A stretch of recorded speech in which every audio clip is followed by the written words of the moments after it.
Olá a todos e todas. Venho aqui hoje apresentar o capítulo 21 do livro, cujo título é A Acústica Submarina como Ferramenta de Monitoramento Ambiental. Eu sou o Murilo Minello, primeiro autor do capítulo. Todos esses pesquisadores aqui fazem parte de um grupo de pesquisa que tem a acústica como tema principal de pesquisa, né? Bom, eu, Murilo, Viviane, o Birajara e Alexandre somos alunos de doutorado do Programa de Biotecnologia Marinha do IEAPM, Instituto de Estudos do Mar Almirante Paulo Moreira, que em parceria com a UF, Universidade Federal Fluminense, fez esse programa de mestrado e doutorado, e uma das possibilidades é estudar a acústica, né, como parâmetro ambiental. A Sâmia, a Alexia e o Iago são alunos de mestrado desse mesmo programa. O Fábio e o Eduardo são professores desse programa de biotecnologia marinha. E a Lilian faz o seu pós-doc lá na Universidade Federal do Rio Grande do Sul e tem como tema também a acústica. Bom, eu me deparei primeiro com essa chamada, né, no dia 30 de novembro de 2020. Acompanho a página do Instituto Virtual do Desenvolvimento Sustentável, né? Vejo sempre as postagens da Raquel lá e já conhecia o primeiro livro e vi essa chamada para o segundo livro e me interessei, me candidatei, levei essa proposta ao grupo e resolvemos escrever então esse capítulo desse livro que eu apresento aqui hoje. A gente inicia o capítulo com uma abordagem sobre as questões físicas da propagação da onda sonora, principalmente embaixo d'água. A gente traz alguns exemplos, né, alguns gráficos, algumas questões muito básicas assim, para quem realmente não entende, não estuda o assunto. Então, é para ser um capítulo bem genérico, bem amplo, sobre o tema e que faz um convite ao aprofundamento desse tema. Tá? Então, a gente começa com as questões básicas de propagação de onda sonora e depois a gente vai entrar mais a fundo sobre como utilizar o som como um parâmetro a ser estudado. Bom, talvez isso seja mais simples e mais fácil de ser compreendido, principalmente por aqueles pesquisadores que já estudam mamíferos marinhos, aves ou anfíbios. Dada a importância, né, da vocalização desses grupos, os biólogos já já utilizam o som como um parâmetro para estudar essas populações há muito tempo, né? Então, quem trabalha ou já trabalhou com isso já está familiarizado com o uso do som como um parâmetro de análise ambiental. Só que esses estudos estão ganhando uma profundidade maior, estão ganhando uma possibilidade de uma análise ecossistêmica agora, né? Esse é o objetivo. Então, é muito rico quando a gente começa a estudar a evolução, tanto da geração do som, né? Como que a vida gerou possibilidades para que as espécies pudessem gerar som e perceber som para que houvesse, então, comunicação, para facilitar a comunicação, reprodução, alimentação, locomoção. Então, o som ele pode ser gerado para diversos fins, né, distintos, o que é bem interessante de se estudar, e isso vai aparecendo ao longo da evolução e vai ganhando uma importância, né, de como os seres vivos utilizam o som para perceber o ambiente e como que isso é importante para algumas espécies, né? E a gente vai estudar a partir desse som gerado pelas espécies, que a gente vai chamar de biofonia, é o som gerado a partir dos organismos vivos. A gente vai ganhar, então, um parâmetro a mais para analisar a paisagem acústica. Isso que a gente vai chamar de paisagem acústica. Um dos elementos da paisagem acústica, então, é esse som gerado pelos organismos vivos, que a gente vai chamar de biofonia.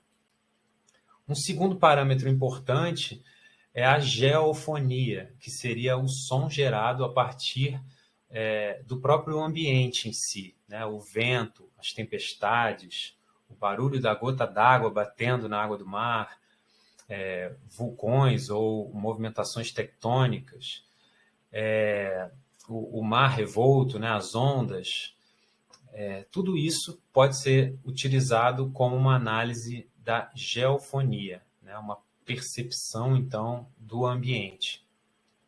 E um outro parâmetro importante é a antropofonia, que vem ganhando bastante importância, os estudos relacionados à antropofonia, né? Principalmente por causa da poluição sonora, que seria essa antropofonia, então, é o som gerado a partir daquilo que o homem inventa, né? Das suas invenções, barulho dos motores do barco, por exemplo, até aviões, helicópteros, motos, moinhos de vento, seja lá aquilo que o homem invente que faça barulho, né? Que possa, de alguma forma, interromper ou atrapalhar a comunicação dos animais, ele vai ser, então, estudado dentro dessa paisagem acústica. Ao longo do capítulo, então, a gente vai tratar um pouco desses estudos de paisagem acústica, e já que é para ser um capítulo mais amplo também, que é um convite para aqueles que estão começando a estudar acústica poderem se aprofundar ainda mais, a gente faz um apanhado também sobre as principais ferramentas para captação e análise do som. Então, a gente mostra algumas possibilidades, alguns estudos que se utilizaram de hidrofones, conversores, arranjos de hidrofones, gravadores autônomos fixos, sistemas móveis, ou, por último, a gente faz uma lista dos principais softwares que são utilizados para fazer essa análise do som, né? Então, é justamente fazer um apanhado geral para que as pessoas possam conhecer, então, o que tem de hardware e software para se fazer esse tipo de estudo mais aprofundado. Depois, né, posterior, depois da gente poder mostrar essas ferramentas, eu acho que é a parte mais interessante do capítulo, que é quando a gente mostra as possibilidades do uso da acústica, alguns exemplos de trabalhos bem recentes que estão sendo publicados, para mostrar como que a acústica pode ser utilizada dentro da análise ambiental, né? Como uma ferramenta para a gestão ambiental, uma ferramenta a mais que pode ajudar na gestão ambiental, né? Tem trabalhos mostrando que você pode utilizar o som para atrair algumas espécies para áreas degradadas, se você tem o interesse de atraí-las para algum tipo de função naquele ambiente. Então, mostrando que você pode utilizar o som para recuperar áreas de corais, por exemplo, que foram danificadas ou que sofreram algum tipo de impacto. Você pode utilizar o som como uma forma de monitoramento, estudos populacionais. Você pode utilizar o som como uma forma de analisar a poluição sonora subaquática e como que isso pode estar relacionado com alguns outros impactos para a vida. Você pode identificar mudanças ambientais a partir de análises mais aprofundadas da geofonia, que eu já apresentei. Você pode indicar a partir daí algumas até mudanças ambientais a partir dessa análise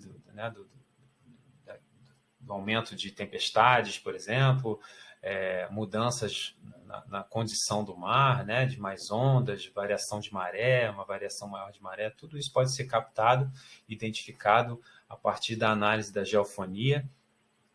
E você pode ter uma visão mais ampla do ecossistema como um todo. Você pode analisar a biodiversidade de um ambiente sem precisar coletar um organismo. Quer dizer, seria uma análise menos invasiva, mais rápida, para você ter acesso a toda aquela biodiversidade que está naquele ambiente. E fazendo essa análise da biodiversidade, você pode também aprofundar ainda mais e falar sobre qualidade ambiental. Você consegue saber se aquele ambiente está melhorando ou piorando com relação aos seres vivos que estão ali presentes. Isso tudo usando a acústica como ferramenta.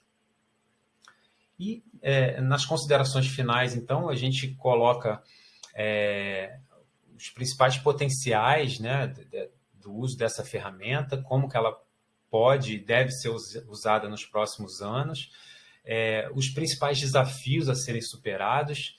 Esses desafios a gente coloca não como uma forma negativa, né, da necessidade ou das fraquezas que existem ainda nesses estudos, mas a gente coloca como uma possibilidade de melhoramento, né? Ou seja, a gente vai precisar de teses, de outras dissertações de mestrado, para que a gente consiga evoluir ainda mais essa ferramenta, para passar por cima desses desafios e melhorar cada vez mais o uso dessa ferramenta. Então, a gente coloca isso, né, do seu potencial e dos desafios a serem superados para que a gente consiga, ao longo dos anos, melhorar essa tecnologia e melhorar o uso dessa ferramenta para fazer uma melhor análise do ambiente. Depois a gente demonstra em um capítulo, a gente coloca alguns sites, né, de programas, que são programas internacionais, de grupos que são bem fortes nessa área, que estudam isso já há bastante tempo, mais de décadas estudando esse mesmo assunto. Então, tem programas que têm algumas décadas de gravação da acústica de alguns ambientes costeiros, por exemplo, né? Tem grupos no Canadá, Estados Unidos, França, Itália, Austrália, grupos muito fortes e que apresentam esses resultados em seus sites. Então, a gente mostra onde conseguir, onde observar esses sites para um aprofundamento do tema. E, por fim, a gente traz isso para o Brasil. Bom, se você ficou interessado nesse tema, onde que você pode estudar isso aqui no Brasil? Seja na graduação, no mestrado, doutorado, um pós-doc, seja no nível que você precisar, né? Onde você encontra isso, onde você encontra esse tema para que você possa estudar e aprofundar aqui no Brasil. E assim a gente finaliza esse nosso capítulo, indicando também, né, é interessante ter, nesse capítulo a gente fez um apanhado muito grande sobre o tema, então a gente tem algumas páginas aí de referências bibliográficas que podem ser utilizadas, né, e devem ser utilizadas justamente porque são artigos que foram muito utilizados, muito lidos, e a gente fez um apanhado muito grande para que ficasse um capítulo bem rico sobre esse tema. Tá, então fica aqui o convite, agradeço a todos e todas pela presença aqui hoje. Muito obrigado, foi um grande prazer participar, um grande prazer ajudar na construção desse livro, e fica aqui o convite para a leitura do capítulo 21, a acústica submarina como ferramenta de monitoramento ambiental. Deixo aqui também o meu e-mail, para quem quiser entrar em contato direto, quiser tirar alguma dúvida com relação ao tema. Muito obrigado.